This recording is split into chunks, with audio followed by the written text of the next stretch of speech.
अपने चैनल पर हम आपको खुशामदीद कहते हैं। हर रोज एक नई कहानी सुनने के लिए हमारे चैनल को सब्सक्राइब करें और कहानी को मुकम्मल सुनें। 18 साल की उम्र को अक्सर कम समझा जाता है, लेकिन मेरे लिए ये एक अहम मरहला था क्योंकि मैंने इस उम्र में इतना तजुर्बा हासिल कर लिया था जो आमतौर पर 28 साल की उम्र के अफराद को हासिल होता है। जब मैं रात के किसी पहर अपने वालिदैन को देखती तो अपने जज्बात पर काबू रखना मेरे लिए मुश्किल हो जाता और मैं पसीने में शराबूर हो जाती और बाकी रात मेरे लिए एक इम्तिहान बन जाती। शायद यही वजह थी कि 18 साल की उम्र में मेरा जहन मुकम्मल तौर पर बर्बाद हो चुका था और मेरे जहन में ऐसे ख्यालात आते थे जो एक नौजवान लड़की के लिए नामुनासिब थे। हमारा एक कमरे का घर था जहाँ मेरे वालिदैन और मेरी छोटी बहन रहते थे। मेरे वालिदैन के लिए एक चारपाई थी और मेरी बहन मुझसे तकरीबन 7-8 साल छोटी थी, इसलिए वो इन बातों को नहीं समझती थी जो मुझे समझ आ चुकी थी। जब मैं आधी रात को अपने वालिदैन की गुफ्तगू सुनती तो मेरी कान की लू सुर्ख हो जाती और शर्म से मेरा जिस्म कांप उठता। मेरी वालिद की गुफ्तगू में बेहयाई की झलक होती और मैं ये चाहती कि मैं उठकर बैठ जाऊं और उन्हें बताऊं कि मैं जाग रही हूँ, लेकिन मेरे अंदर इतनी हिम्मत नहीं थी कि मैं अपने वालिद के सामने इस तरह की बातें कर सकूं। फिर मैं अपनी आंखें बंद कर लेती, कभी छुप कर देखती और मेरे जज्बात इतने शदीद हो जाते कि मेरा दिल चाहता कि मैं उठकर अपने वालिद को रोकूं और कहूं कि अब बस करे, मेरा सब्र जवाब दे चुका है और मैं मजीद ये सब नहीं देख सकती। लेकिन मैं सिर्फ सोचती रह जाती। घर के हालात भी अच्छे नहीं थे, हम काफी गरीब थे और फिर हर रात इस अजियत को सहते हुए अपने माँ बाप को इस हालत में देखने के बाइस मैं अंदर ही अंदर एक नामालूम आग में जलने लगी थी। मेरा दिल चाहता था कि कोई ऐसा शख्स मिले जिसका हाथ थामकर मैं उसे घर से दूर ले जा सकूं और अपनी तमाम ख्वाहिशात की तकमील कर सकूं, लेकिन ये भी मुमकिन नहीं था क्योंकि मेरी जिंदगी में ऐसा कोई फर्द मौजूद नहीं था। एक दिन मैंने फैसला किया कि मैं घर से बाहर निकलूंगी और अपनी तकदीर को बदलने की कोशिश करूंगी। किसी हमसफर की तलाश में निकलूंगी और इस कमरे से अपनी जान छुड़वा लूंगी। मैं मजीद इसी तरह तड़पते हुए जिंदगी नहीं गुजार सकती थी। जब मैंने अपने वालिद को बताया कि मैं नौकरी करना चाहती हूँ तो वो जोर से हंसा और बोला कि तालीम के नाम पर तुम्हारे पास कुछ भी नहीं है और तुम नौकरी करोगी, यहाँ तो अच्छा भला इंसान जूते चटकाता फिरता है। मेरी वालिद की ये बात मेरी खुददारी पर जर्ब लगी। मैंने गुस्से में कहा कि देखिएगा, मैं 4 दिन में नौकरी तलाश कर लूंगी और फिर ये घर छोड़कर चली जाऊंगी। मेरे वालिद ने मेरी बात सुनकर मुझे एक तेज नजर से देखा और कहा कि ठीक है, जाओ अपना शौक पूरा करो, लेकिन अगर अगले 4 दिन में तुम्हें नौकरी नहीं मिली तो दोबारा इस घर की दहलीज पार करने के बारे में सोचना भी मत। मेरे वालिद की ये बात सुनकर मेरा दिल कांप उठा, लेकिन अगले ही दिन मैं तैयार होकर नौकरी की तलाश में निकल पड़ी। मेरी वालदा तो किसी तौर पर भी इस मामले में शामिल नहीं थी। वो रात भर वालिद की अजियत बर्दाश्त करने के बाद सुबह देर तक सोई रहती थी और जब उठती तो अपने थके हुए वजूद के साथ घर के कामों में मसरूफ रहती थी। उनके पास करने के लिए कोई खास बात नहीं होती थी क्योंकि वो हर रात मेरे वालिद की अजियत बर्दाश्त करती थी। अक्सर तो वालिद नशे में लौटते थे। उसके बाद जो हरकत करते थे उनकी वजह से दिन भर मेरी वालदा शर्म के बायस हमसे अपना चेहरा छुपाती रही। उन्हें ये एहसास था कि मैं अब जवान हो गई हूँ और इन तमाम मामलात की समझ बूझ रखती हूँ, लिहाजा वो अक्सर अपने चेहरे पर पल्लू डाले रहती थी और मुझसे नजर मिलाने से गुरेज करती थी। इन तमाम हालात से तंग आकर मैंने नौकरी करने का फैसला किया, लेकिन मुझे ये भी मालूम नहीं था कि किस दफ्तर जाना है और क्या बात करनी है। मैं बस घर से निकली और रक्शे वाले से कहा कि मुझे ऐसी जगह ले चलो जहाँ बहुत सारी फैक्ट्रियां हों, जहाँ मुझे कोई नौकरी मिल जाए। जो जमा पूंजी मेरे पास थी वो मैंने उसके हाथ में दे दी। मुझे वो एक फैक्ट्री के सामने ले गया और कहा कि यहाँ रोज नई लड़कियों की भर्ती होती है, तुम भी अपनी किस्मत आजमा लो। मैंने उसका शुक्रिया अदा किया और फैक्ट्री के अंदर चली गई तो मालूम हुआ कि यहाँ सिर्फ पढ़ी लिखी लड़कियों को रखा जाता है। मुझे समझ नहीं आ रहा था कि क्या करूं। मैं अपने वालिद के सामने बड़ी बड़ी बातें करके आ गई थी, लेकिन दुनिया की बुनियादी बातें अभी मुझे नहीं मालूम थी। मैंने रिसेप्शनिस्ट से कहा कि मेरी मालिक से बात करवा दो, मैं खुद उससे अपना मसला बयान करूंगी। मेरी बात सुनकर उस लड़की ने मुझे गौर से देखा और फिर कहा कि मालिक हर किसी से नहीं मिलते। मेरी आंखों में आंसू आ गए, लेकिन उसको मुझ पर कोई तरस ना आया। मैं बाहर जाने के लिए निकलने लगी तो मेरी नजर एक बड़ी गाड़ी पर पड़ी जिसमें से एक पैंट कोट पहने हुए लंबे चौड़े आदमी को उतरते देखा। मुझे यकीन था कि यही कंपनी का मालिक होगा। वो तकरीबन 50 साल का था और मेरे वालिद से उम्र में थोड़ा बड़ा था। बेइख्तियार मुझे अपने वालिद की याद आई और उनकी वो बातें भी याद आईं जो वो मेरी वालदा से किया करते थे। मुझे यकीन था कि इस उम्र में अक्सर अफराद जज्बाती तौर पर बेकाबू होते हैं, इसलिए मैंने एक सोच के तहत अपना दुपट्टा सामने से हटा दिया और थोड़ा सा गला नीचे को सरकाया, अपने बाल खोले और उसके करीब पहुंच गई। मुझे किसी भी सूरत में ये नौकरी दरकार थी और साथ ही किसी का साथ भी। मैंने आहिस्ता से उससे मुखातिब होकर कहा, सर मेरी बात सुन लीजिए। उस शख्स ने मुझे एक गहरी नजर से देखा, फिर मेरे करीब आया और अपने गार्ड की तरफ देखा। गार्ड ने बताया कि मैं नौकरी के लिए आई हूँ। वो शख्स मेरी खूबसूरती को नजरअंदाज न कर सका और सर से पांव तक मुझे देखते हुए मुझे अपने पीछे आने का इशारा करके चल पड़ा। मैं भी बड़ी शान से उसके पीछे पीछे अंदर दाखिल हुई तो रिसेप्शनिस्ट हैरत ज़दा रह गई, क्योंकि जब मैं बाहर निकली थी तो मेरा ज़ाहरी हुलिया बावकार था, लेकिन अब मैं बहुत ज्यादा खुद को नुमाया कर चुकी थी। मेरी खूबसूरती सबके सामने आ रही थी। मैंने मुस्कुरा कर रिसेप्शनिस्ट को देखा और मुझे ऐसा महसूस हुआ जैसे मैंने पहली बार कामयाबी हासिल की हो, मगर मुझे ये नहीं मालूम था कि मैंने अपनी बर्बादी के रास्ते पर कदम रख दिया है। मालिक ने मुझे अपने कमरे में ले जाकर अपने सामने बैठाया और कहा, अपनी फाइल दिखाएं ताकि मैं देख सकूं कि आप काबिल भी हैं या नहीं। मेरे पास तो कोई फाइल नहीं थी, लिहाजा मैंने इनकार में सर हिलाया और कहा कि मैं पढ़ी लिखी नहीं हूँ, लेकिन नौकरी करना चाहती हूँ। वो कुछ देर तक मुझे खामोश नजरों से देखता रहा, फिर उठकर मेरे करीब आ गया और कहने लगा, क्या तुम नौकरी करोगी? तुम्हें तो कोई भी नौकरी नहीं देगा। मैं कुर्सी पर बैठी थी और वो मेरे करीब टेबल पर कुछ झुक कर बैठा था, जिसकी वजह से मेरा सांस रुकने लगा। बहुत मुश्किल से मैंने ये बात कही कि मुझे मुलाजमत की जरूरत है, क्योंकि मेरे घर की सूरत हाल अच्छी नहीं है। मेरी बात सुनकर वो मुस्कुराया और कहने लगा कि ठीक है, मैं तुम्हें एक मुलाजमत देने के लिए तैयार हूँ, लेकिन तुम्हें बहुत मेहनत और लगन से काम करना होगा। मैं हैरत से मालिक की जानिब देखने लगी। मुझे नहीं मालूम था कि वो मुझे कौन सी मुलाजमत की पेशकश करने वाला है। मुझे ये अंदाजा था कि इतनी आसानी से मुझे कोई मुलाजमत नहीं मिलेगी, और घर से बाहर निकलने के बाद ये यकीन मजीद पुख्ता हो गया था। इसलिए मैंने मालिक से पूछा कि आप मुझे क्या मुलाजमत देना चाहते हैं। मालिक ने अपने हाथ से मेरे बालों को मेरे कानों के पीछे किया और फिर अपनी उंगली मेरी गर्दन पर फेरते हुए कहा कि अगर तुम चाहो तो मैं तुम्हें अपनी सेक्रेटरी रख सकता। तुम्हें हर वक्त मेरे साथ रहना होगा, जहाँ मैं जाऊंगा तुम्हें भी मेरे साथ जाना होगा। मालिक का अंदाज ऐसा था कि मेरे वजूद में एक करंट दौड़ गया। ये पहली बार था कि कोई गैर मर्द मेरे इतने करीब आया था। मेरे जज्बात में हलचल मच गई। मेरे वालिद की बातें मेरे कानों में गूंजने लगी और मैं शर्म से सर झुका गई, लेकिन मैं उस मुलाजमत के मौके को गंवाना नहीं चाहती थी। इसलिए मैंने मालिक से कहा कि ठीक है, मुझे ये मंजूर है। मेरी बात पर वो मुस्कुराया और कहने लगा कि आज ही अपनी मुलाजमत शुरू कर दो, तुम्हें बदले में मेरे साथ ही रहना होगा। मैंने पूछा कि मेरा काम क्या होगा, तो मालिक उठकर सीधा खड़ा हो गया और कहने लगा कि मेरे कोट के बटन खोलो। मैं अचानक ही हैरत से उसे देखने लगी तो उसने मुस्कुरा कर मुझे देखा और कहा कि तुम्हारी मुलाजमत शुरू हो चुकी है। मैंने जल्दी से उसके कोट के बटन खोले तो वो कहने लगा कि अब ये कोट उतार कर साइड पर हैंगर पर लगा दो और साथ ही अपना दुपट्टा भी वहीं हैंग कर दो। तो मैंने उनका कोट उतार कर एक तरफ रख दिया और झिझकते हुए अपना दुपट्टा भी वहीं लटका दिया। वो मुस्कुरा कर बोला कि बस तुम्हें मेरे साथ ऐसे ही काम करने हैं। इस अजीबो गरीब नौकरी के बारे में मुझे हैरत और खुशी दोनों महसूस हुई, क्योंकि ये कोई मुश्किल काम नहीं था और उसने मुझे अच्छी खासी तनख्वाह भी पेश की थी। चुनाचे मैं उसके कमरे में बैठ गई। कुछ देर तक वो ऑफिस के कामों में मसरूफ रहा, फिर अचानक कहने लगा कि मेरा आज का काम खत्म हो गया है, मैं वापस जा रहा हूँ, तुम भी वापस चली जाओ, कल सुबह आना। जब मैंने घड़ी की तरफ देखा तो दोपहर का 1 बजा था। इतनी जल्दी मेरी छुट्टी हो रही थी, जिस पर मैं खुश हो गई और अपना हुलिया दुरुस्त करके सीधा घर पहुंच गई। जब मैंने अपने वालिद को नौकरी की खबर दी तो वो यकीन नहीं कर पाए और कहने लगे कि तुम झूठ बोल रही हो। लेकिन जब मैंने उन्हें बताया कि मैं फैक्ट्री में नौकरी कर रही हूँ तो उन्होंने यकीन कर लिया। फिर उन्होंने कहा कि तुम जो भी कमाओगी मेरे हाथ में रख देना। उनकी बात सुनकर मुझे शदीद गुस्सा आया, लेकिन मैंने उस वक्त कुछ नहीं कहा, क्योंकि मेरे जहन में ये बात बैठ गई थी कि मुझे इस नौकरी से अपनी किस्मत बदलनी है। जब मेरे वालिद को मेरी नौकरी का यकीन हुआ तो वो बहुत खुश हो गए और शाम को मिठाई भी लाए। फिर वो अपने दोस्तों के पास चले गए। जब वो वापस आए तो नशे में थे और मैं अच्छी तरह जानती थी कि अब सारी रात क्या होगा। इसलिए मैं जल्दी से चारपाई पर लेट गई और अपने ऊपर चादर डाल ली।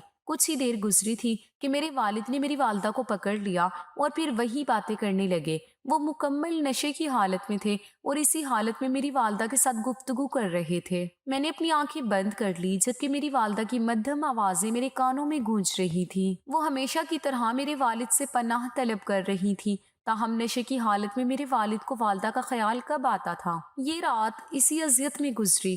اگلے دن جب میں فیکٹری پہنچی تو کچھ ہی دیر بعد مالک بھی آئے جو بہت بے چینی میں تھے۔ انہوں نے کہا کہ آج ہمیں شہر سے باہر جانا ہے جہاں ہماری نئی فیکٹری کی تعمیر جاری ہے اور مجھے بھی ان کے ساتھ جانا ہوگا۔ مالک کی بات سن کر میں گھبرا گئی کیونکہ میں نے کبھی شہر سے باہر سفر نہیں کیا تھا، لیکن یہ میری ملازمت تھی، اس لیے میں نے خود کو سنبھالا۔ میں نے اپنا دوپٹہ پہلے ہی ہینگر پر لٹکا دیا تھا اور اپنے حلیے کو بہتر کر لیا تھا کیونکہ میں جانتی تھی کہ مجھے یہ نوکری میری خوبصورتی کی بنا پر ملی ہے اور ایسی حالت میں میرا حسن مزید نکھر جاتا تھا۔ میں نے ایک نظر آئینے میں ڈالی اور پھر مالک کے پیچھے پیچھے نکل پڑی، لیکن اس سے پہلے کہ میں باہر نکلتی ریسیپشنسٹ نے مجھے آہستہ سے آواز دے کر روک لیا۔ جب میں اس کے قریب پہنچی تو اس نے کہا کہ میں تمہیں مشورہ دے رہی ہوں کہ یہ نوکری نہ کرو۔ اس لڑکی کی بات پر مجھے شدید غصہ آیا کیونکہ وہ خود آرام سے بیٹھی اپنی ملازمت کے فوائد لے رہی تھی اور میری نوکری کو چھڑوانا چاہ رہی تھی۔ میں نے نفرت بھری نظر اس پر ڈالی اور باہر نکل گئی۔ مالک میرے منتظر گاڑی میں بیٹھے تھے اور پھر گاڑی چل پڑی۔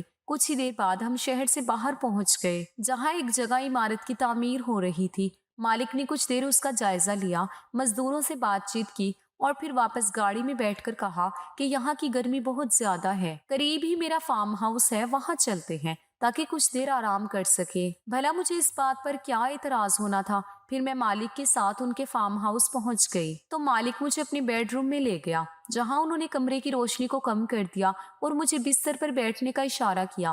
میں نے کچھ فاصلے پر بیٹھنے کی کوشش کی لیکن مالک نے میرا ہاتھ پکڑ کر مجھے اپنے قریب کر لیا اور کہا کہ میں بہت خوبصورت ہوں، اسی وجہ سے انہوں نے مجھے نوکری پر رکھا ہے۔ ان کے قریب ہونے پر میرے جسم پر پسینے کی بوندیں آ گئیں اور میں نے اپنی نظریں جھکا لی۔ پھر مالک نے ایسی بات کہی کہ میں حیران رہ گئی جس کی مجھے ہرگز توقع نہیں تھی۔ نوکری کے دوسرے دن ہی انہوں نے اپنے جذبات کا کھل کر اظہار کیا اور کہا کہ وہ مجھ سے شادی کرنا چاہتے ہیں، لیکن اس شادی کے بارے میں کسی کو نہ بتانے کی شرط رکھی۔ اس نے کہا کہ ہماری عمر میں بہت فرق ہے، اس لیے لوگ باتیں بنائیں گے، لیکن انہیں واقعی مجھ سے محبت ہے۔